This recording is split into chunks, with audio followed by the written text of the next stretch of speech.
അതിപ്പോൾ latest smart phone, laptop, വീട്ടിലേക്കുള്ള TV, refrigerator, AC, washing machine, kitchen appliances തുടങ്ങി നിങ്ങളുടെ ഡിജിറ്റൽ ആവശ്യങ്ങൾ എന്തുമായിക്കൊള്ളട്ടെ, Oxygen is the best. Oxygen, the digital expert.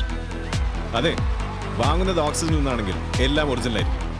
വിശ്വസിക്കാം, എന്നെ പോലെ. ലോകകപ്പിന്റെ ചരിത്രത്തിൽ ഇംഗ്ലണ്ടും ഫ്രാൻസും തമ്മിൽ ഇതുവരെ 3 മത്സരങ്ങളാണ് കളിച്ചിട്ടുള്ളത്. 1966 ഇംഗ്ലണ്ട് കപ്പ് നേടിയതിൽ ആ മത്സരത്തിൽ ഇംഗ്ലണ്ട് ഫ്രാൻസിനെ തോൽപ്പിച്ചു. 1982 ഇംഗ്ലണ്ട് ഫ്രാൻസിനെ തോൽപ്പിച്ചു. 2022 ഫ്രാൻസ് ഇംഗ്ലണ്ടിനെ തോൽപ്പിച്ചു ക്വാർട്ടറിൽ. ഇത്തവണത്തെ ലൂസേഴ്സ് ഫൈനല് എത്രത്തോളം വാശിയുള്ളതായിരിക്കും?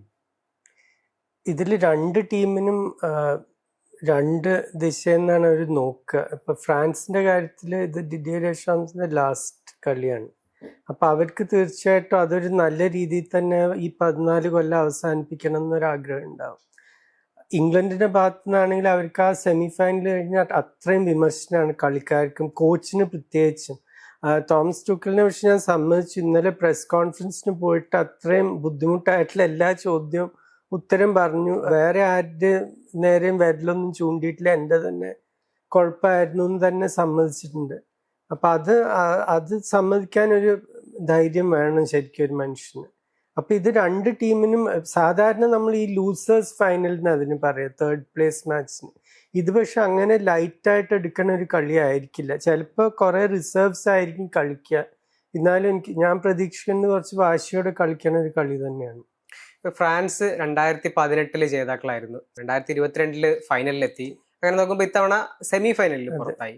ശരിക്കും പറഞ്ഞു കഴിഞ്ഞാൽ ഫ്രാൻസിന്റെ ഒരു ടീമിന്റെ ഈ ലോകകപ്പിലെ ഒരു മൊത്തം പ്രകടനത്തെ എങ്ങനെയാണ് വിലയിരുത്തുന്നത്? പ്രകടനം ഇതൊരു പരാജയമായിട്ട് തന്നെ കാണുള്ളൂ, സെമി തോറ്റത് കാരണം.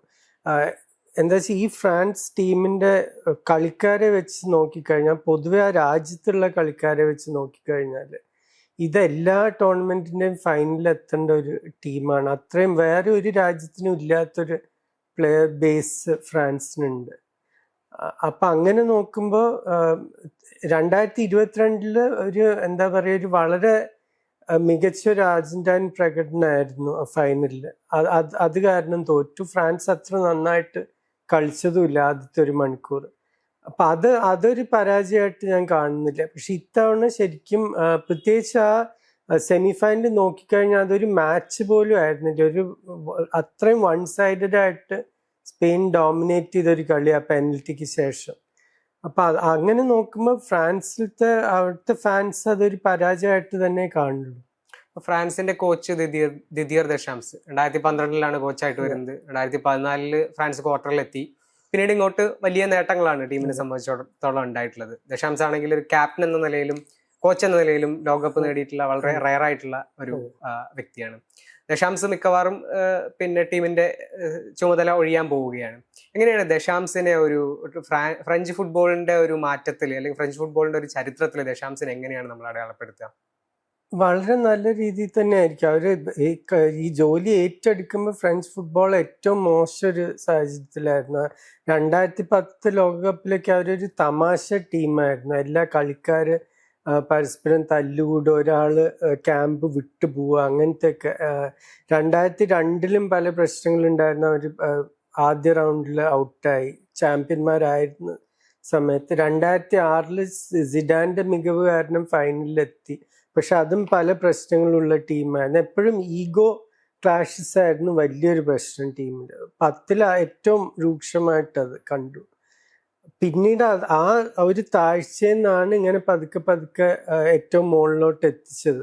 അപ്പൊ അതിന് കുറെ ക്രെഡിറ്റ് കൊടുക്കണം. പലപ്പോഴും എനിക്ക് അവരുടെ ശൈലി പൊരുത്തപ്പെട്ടിട്ടില്ല. പ്രത്യേകിച്ച് യൂറോസിലൊക്കെ 2016 ഈസി ആയിട്ട് ജയിക്കേണ്ട ഒരു കോമ്പറ്റീഷൻ അവരുടെ ഹോം ഗ്രൗണ്ടിലായിരുന്നു.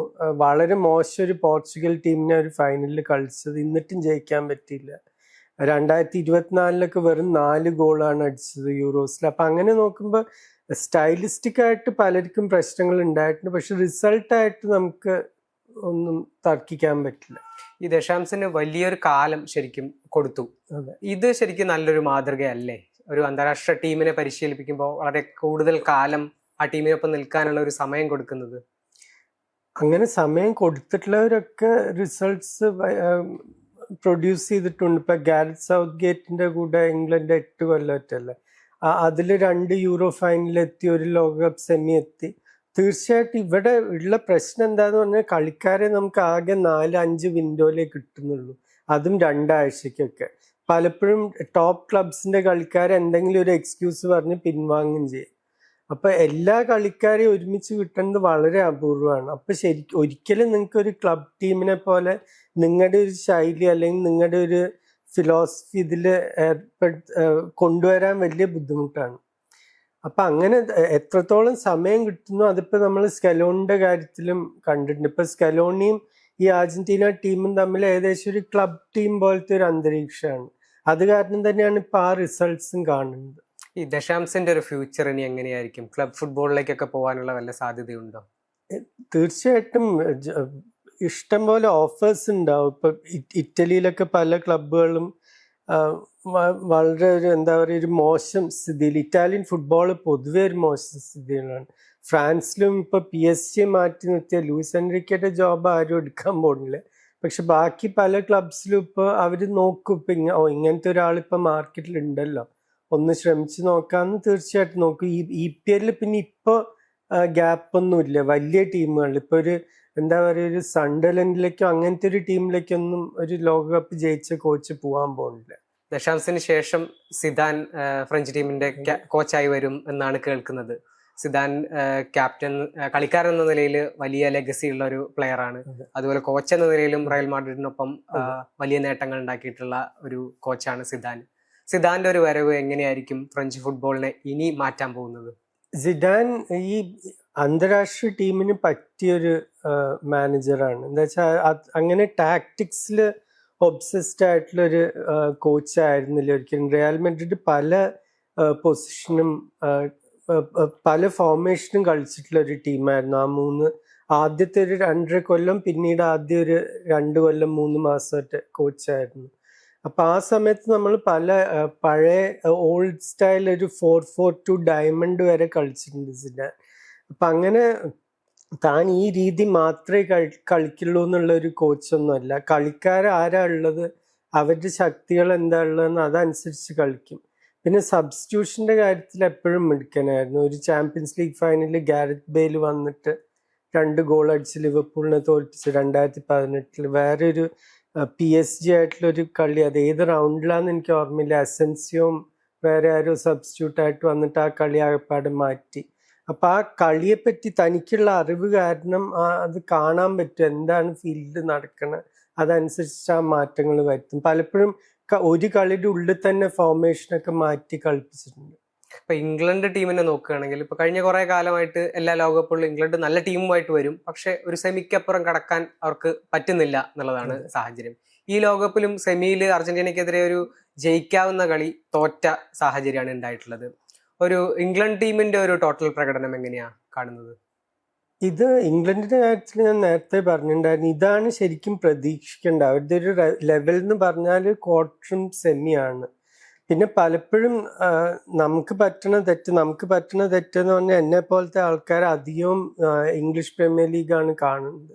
അപ്പൊ അതിലത്തെ കളിക്കാരെ കുറച്ച് ഓവർ ഹൈപ്പ് ചെയ്യാനുള്ളൊരു സാധ്യതയുണ്ട്. ഇപ്പൊ നമ്മൾ ആദ്യം ഇംഗ്ലണ്ടിനെ പറ്റി ചർച്ച ചെയ്തപ്പോൾ ഞാൻ പറഞ്ഞിട്ടുണ്ടായിരുന്നു ആ മിഡ്ഫീൽഡ് റൈസും എലിയറ്റ് ആൻഡേഴ്സണും ഒരു വേൾഡ് ക്ലാസ് മിഡ്ഫീൽഡാണ്.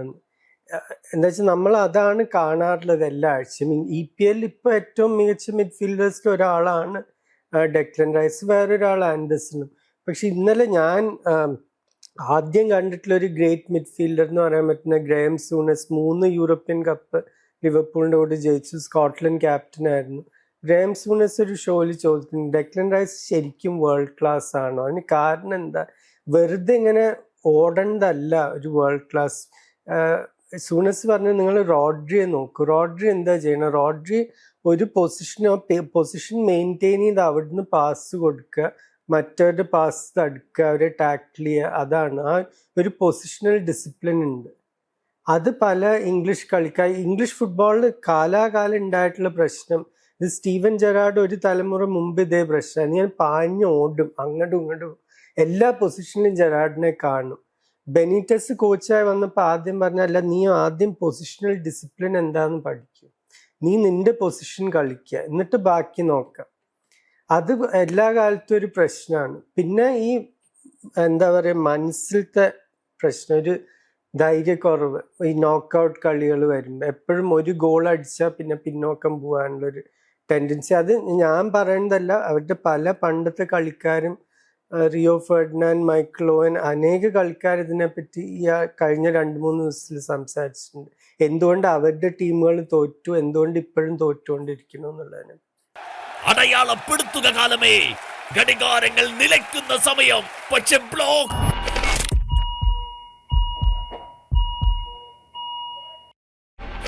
ബ്ലോക്കുകളെ വകഞ്ഞു മാറ്റിയത് ഗോൾ.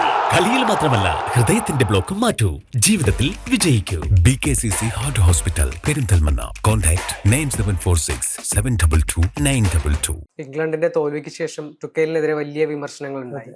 പക്ഷെ എന്നാലും 2028 യൂറോ വരെ ടുക്കേൽ തുടരുമെന്നാണ് പറയുന്നത്. അത് തുടരും വേണം. ഒരു കളി കൊണ്ട് നമ്മൾ ഒരാളെയും ജഡ്ജ് ചെയ്യാൻ പാടില്ല. അത് അദ്ദേഹത്തിന്റെ ഭാഗത്തുനിന്ന് ഒരു തെറ്റ് പറ്റിയിട്ടുണ്ട്. അത് സ്വകാര്യമായിട്ട് അദ്ദേഹത്തിന് അത് മനസ്സിലായിട്ടുണ്ടാവും. ഇപ്പൊ ആർക്കും ഇപ്പൊ അത് പ്രസ് കോൺഫറൻസിൽ വന്നിട്ട് അഡ്മിറ്റ് ചെയ്യേണ്ട ആവശ്യമില്ല.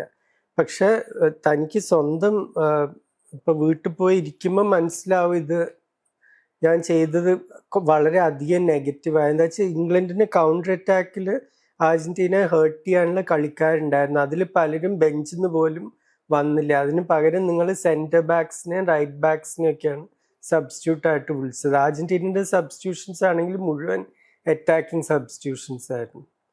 നേരത്തെ പറഞ്ഞ പോലെ ക്ലബ് ഫുട്ബോളിലൊക്കെ ഏറ്റവും കടുത്ത മത്സരങ്ങൾ നടക്കുന്നത് പ്രീമിയർ ലീഗിലാണ്. ഇപ്പൊ ഇംഗ്ലണ്ട് ഫുട്ബോളിന് പക്ഷെ ഇപ്പോഴും ഒരു 1966 ഒരു കിരീടത്തിന് ശേഷം എവിടെയും എത്താൻ സാധിച്ചിട്ടില്ല. അപ്പൊ ഇനി ടുക്കേൽ അല്ലെങ്കിൽ ഇനി ഇംഗ്ലണ്ടിന്റെ ഒരു ഫുട്ബോളിന്റെ ഒരു ഭാവി എങ്ങനെയാവും? ഭാവി എന്ന് പറഞ്ഞാൽ ഏത് കോച്ചായാലും, ഞാനിപ്പോ കോച്ച് മാറ്റുന്നതിനെ പറ്റി എനിക്കൊരു അഭിപ്രായമില്ല, അത് ചെയ്യാൻ പാടില്ല. പക്ഷെ ഈ കോച്ചായാലും ഇനി ആര് വന്നാലും ആ മൈൻഡ് സെറ്റ് മാറ്റണം. ഇപ്പൊ അർജന്റീനയുടെ ഒക്കെ ടീം നോക്കിക്കഴിഞ്ഞാൽ അതെല്ലാം വേൾഡ് ക്ലാസ് പ്ലേയേഴ്സ് ഒന്നും അല്ല. പക്ഷെ അവർ ആ ഷർട്ട് ഇട്ട് കഴിഞ്ഞാൽ അവർക്ക് വേറെ തന്നെ ഒരു ഊർജ്ജമാണ്. ആ നാഷണൽ ടീം ഷർട്ട് ഇട്ട് കഴിഞ്ഞാൽ അവരൊരു പേടിയില്ലാതെ കളിക്കണം. അതിപ്പോ 78 മിനിറ്റ് കഴിഞ്ഞ് 2-0 ആണെങ്കിലും അവർ ഞങ്ങൾക്ക് ജയിക്കാൻ പറ്റുന്നുള്ള വിശ്വാസത്തോടു കൂടിയാണ് കളിക്കണം. ഇത് 1-0 ലീഡ് ചെയ്ത് നിൽക്കുമ്പോൾ അയ്യോ നമ്മൾ തോറ്റാലോ എന്നുള്ള പേടി വെച്ചിട്ടാണ് കളിക്കണം. അങ്ങനെ ഒരിക്കലും നിങ്ങൾ ഒരു കിരീടവും നേടാൻ പോകുന്നില്ല. ഇതിപ്പോ ഏതൊരു ടോപ്പ് ടീം നോക്കിക്കഴിഞ്ഞാൽ ഇപ്പൊ ഈ ലോകകപ്പിലത്തെ അത് അർജന്റീന, ഫ്രാൻസ്, സ്പെയിനാണ് നമ്മൾ കണ്ടിട്ടുള്ള 3 മികച്ച ടീം. ഇവരാരും പേടിച്ചിട്ടല്ല കളിക്കുന്നത്. അവര് പിന്നോട്ട് പോവുകയായിരിക്കും. പലപ്പോഴും ഇപ്പൊ മെസ്സി സ്കലോണിയെ പറ്റി പറഞ്ഞൊരു കാര്യം, സ്കലോണി നമ്മളെ പഠിപ്പിച്ചിട്ടുള്ള ഒരു കാര്യം, നമുക്ക് ഒരേ കളിയിൽ പലപ്പോഴും സഫർ ചെയ്യേണ്ടിയും വരും, കളിക്കേണ്ടിയും വരും. രണ്ടും ചെയ്യണം. അതിപ്പോ നിങ്ങളൊരു ഗ്വാമിനൊന്നും അല്ല കളിക്കണമെങ്കിൽ, ലോകകപ്പിലുള്ള ഏത് ടീമായാലും അവരൊരു സർട്ടൻ നിലവാരമുള്ള ടീമാണ്. അപ്പൊ അതിലിപ്പോ ഒരു കേപ്പ് വേർഡ് ആയാലും നിങ്ങൾക്കൊരു 15 മിനിറ്റ് ഡിഫെൻഡ് ചെയ്യേണ്ടി, സഫർ ചെയ്യേണ്ടി വരും. അത് മറികടന്നിട്ട് പിന്നെ ആദ്യം മുന്നോട്ട് പോവുക, കളിക്കുക, നിങ്ങളുടെ കളി കളിക്കുക. അപ്പൊ അതല്ലാതെ ഇനി നമ്മൾ ഡിഫെൻഡ് ചെയ്യാൻ മാത്രമേ ഉള്ളൂ 40 മിനിറ്റ് എന്ന് പറഞ്ഞാൽ ഒന്നും നടക്കാൻ പോകുന്നില്ല. ഇപ്പൊ ഫ്രാൻസ് ഡോമിനേറ്റ് ചെയ്തൊരു ലോകകപ്പ് ആയിരുന്നു ശരിക്കും. സെമി വരെ, സെമിയിൽ ദയനീയമായിട്ട് തോറ്റു. ഇംഗ്ലണ്ടിനെ സംബന്ധിച്ചിടത്തോളം ഇംഗ്ലണ്ട് നല്ല ജയങ്ങൾ, അതായത് മെക്സിക്കോക്കെതിരെ, നോർവേക്കെതിരെയൊക്കെ നന്നായിട്ട് കളിച്ച് തന്നെയാണ് ജയിച്ചത്.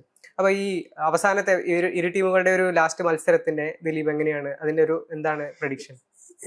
എനിക്ക് തോന്നുന്നത് ഫ്രാൻസ് ജയിക്കുന്ന. പറഞ്ഞ പോലെ പല സബ്സ്റ്റിറ്റ്യൂട്ട് അല്ല, റിസർവ് പ്ലേയേഴ്സ് കുറെ പേര് കളിക്കുകയായിരിക്കും. പക്ഷെ അതിൽ പലർക്കും ഇപ്പൊ പ്രൂവ് ചെയ്യാണ്ട്. ഇപ്പൊ ഫ്രാൻസ് ഒരു വാറൻ സേർ എമറിയെ കളിപ്പിച്ചാല് എൻ്റെ അഭിപ്രായത്തിൽ ആ കളിക്കാരൻ സ്റ്റാർട്ട് ചെയ്യേണ്ട ഒരു കളിക്കാരനാണ്. ഏറ്റവും കംപ്ലീറ്റ് ആയിട്ടുള്ള ഒരു മിഡ്ഫീൽഡ് പ്ലെയർ അവർക്കുള്ളത് സേർ എമറിയാണ്. അങ്ങനത്തെ കുറെ കളിക്കാർക്ക് ഇപ്പൊ സിഡാനെ ഇംപ്രസ് ചെയ്യാനുള്ള ഒരു സാധ്യതയും കൂടിയാണ്. ലോകകപ്പിന്റെ ഏറ്റവും പ്രധാനപ്പെട്ട മാച്ച് അല്ല, പക്ഷെ സെമി ഫൈനലിൽ എത്തിയ ഒരു ടീമിനെതിരെ എനിക്കിത് ചെയ്യാൻ പറ്റുന്ന കാണിച്ചു കൊടുക്കാൻ. അപ്പൊ അത് കാരണം അവരെനിക്ക് തോന്നുന്നില്ല, ഒരു പുതിയ മാനേജർ വരാനുള്ളത് കൊണ്ട് അവരാരും അത് ലൈറ്റായിട്ട് എടുക്കും തോന്നുന്നില്ല. പിന്നെ എല്ലാ പൊസിഷനിലും അവർക്ക് കോമ്പറ്റീഷൻ ഉണ്ട്. ഇപ്പൊ ഒരു ബാർക്കുള്ള ആയാലും അവിടെ ഡുവേ കോമ്പറ്റീഷൻ ഉണ്ട്. മറ്റേ ഡെംബെലെ ബാലൻഡോർ ജയിച്ച കളിക്കാരനായിരിക്കാം, പക്ഷെ 2 മോശം കളിയായി കഴിഞ്ഞാൽ അതിൽ ആ പൊസിഷനിലും ആൾക്കാർ വരാനുണ്ട്. അത്രയും കഴിവുള്ള കളിക്കാരുള്ള ഒരു രാജ്യമാണ്. അപ്പൊ അങ്ങനെ അത് കാരണം എനിക്ക് തോന്നുന്നത് ഫ്രാൻസ് കുറച്ചും കൂടി വാശിയോടുകൂടി കളിക്കും. എംബാപ്പയെയും ഹാരിക്കെയിനെയൊക്കെ പോലുള്ള കളിക്കാർ ഇപ്പൊ കഴിഞ്ഞ ഒരു 3 ലോകകപ്പായിട്ട് നന്നായിട്ട് നല്ല പ്രകടനം കാഴ്ചവെച്ചിട്ടുള്ളതാണ്. അടുത്തൊരു ലോകകപ്പ് ഒക്കെ വരുമ്പോൾ ഇവരുടെയൊക്കെ ഒരു ഫ്യൂച്ചർ എന്തായിരിക്കും? ഹാരിക്കെയിൻ കളിക്കുമെന്ന് പറയാൻ പറ്റില്ല. 35-36 വയസ്സ് 36 ആയിട്ടുണ്ടാവും അപ്പോഴേക്കും. അതൊരു സ്ട്രൈക്കർക്ക് ഒരു ഏജ് തന്നെയാണ് അത്. പ്രത്യേകിച്ച് ഹാരിക്കെയിൻ കളിക്കുന്ന ശൈലി അത് കുറച്ച് ഫിസിക്കലായിട്ടുള്ള അതൊരു എന്താ പറയുക ഒരു ഫിസിക്കൽ സ്ട്രെയിൻ ഉള്ളൊരു ശൈലിയാണ്. എംബാപ്പെ എന്തായാലും ഉണ്ടാവുന്നതാണ് എൻ്റെ പ്രതീക്ഷ. അപ്പോഴേക്കും 31 വയസ്സേ ഉണ്ടാവുള്ളൂ. പീക്കിലായിരിക്കുമോ എന്ന് എനിക്കറിയില്ല. എന്താ വെച്ചാൽ വളരെ നേരത്തെ തുടങ്ങിയ കളിക്കാർക്കുള്ള ഒരു പ്രശ്നം. ഇപ്പൊ പെലെയൊക്കെ 29 വയസ്സിൽ വിരമിച്ചു അന്താരാഷ്ട്ര ഫുട്ബോളിൽ നിന്ന്. 17 തുടങ്ങിയത്. എംബാപ്പയും 17-18 വയസ്സിൽ അന്താരാഷ്ട്ര ഫുട്ബോൾ സ്റ്റാർട്ട് ചെയ്ത കളിക്കാരനായതുകൊണ്ട് അടുത്ത ലോകകപ്പ് കളിക്കുകയായിരിക്കും. പക്ഷെ ഈ ഒരു 8 ഗോൾ അടിക്കണ ആ ലെവലിലുള്ള കളിക്കാരനാണോ എന്ന് എനിക്കറിയില്ല. ഒരു കാര്യം എനിക്ക് പറയാനുള്ളത്, ഇപ്പം നമ്മൾ ഈ ഷോ 6 ആഴ്ച മുമ്പ് തുടങ്ങിയപ്പോൾ ഇങ്ങനത്തെ ഒരു റെസ്പോൺസ് കിട്ടുമെന്ന് ഞാൻ ഒരിക്കലും പ്രതീക്ഷിച്ചിട്ടില്ല. പ്രത്യേകിച്ച് ഈ ചോദ്യോത്തരം ആ ഒരു സെഷൻ അത് നമ്മൾ ആദ്യം 3 ദിവസം കൂടുമ്പോഴാണ് വെച്ചിരുന്നത്. അത് പിന്നീട് 2 ദിവസം കൂടുമ്പോൾ ആക്കി, പിന്നെ ഇപ്പം ഡെയിലി ആക്കി. അത് അത്രയും റെസ്പോൺസ് കിട്ടിയിട്ടുള്ളത് കൊണ്ടാണ്. അപ്പം അതിൽ 2 ആൾക്കാരുടെ പേര് എനിക്ക് പറയണം. ഒന്ന് കമൽറാം സജീവ്, ഇവിടുത്തെ എഡിറ്റർ. സജീവ് കഴിഞ്ഞ 2 ആഴ്ചയായിട്ട് അമ്മ തീരെ സുഖമില്ലാതെ മിക്ക ദിവസവും ആസ്പത്രിയിൽ നിന്ന് നേരെ ഇങ്ങോട്ട് വരികയായിരുന്നു. അപ്പം ഇന്നലെ രാത്രി സജീവിൻ്റെ അമ്മ പോയി. അപ്പം ഞങ്ങളുടെ എല്ലാവരുടെയും ഭാഗത്തുനിന്നും, എൻ്റെ ഭാഗത്തുനിന്ന് മാത്രമല്ല ഈ ഷോ ഇത്രയും ആഴ്ച കണ്ടിട്ടുള്ളവരുടെ ഭാഗത്തുനിന്നും ആദരാഞ്ജലികൾ അത്ര പറയാൻ.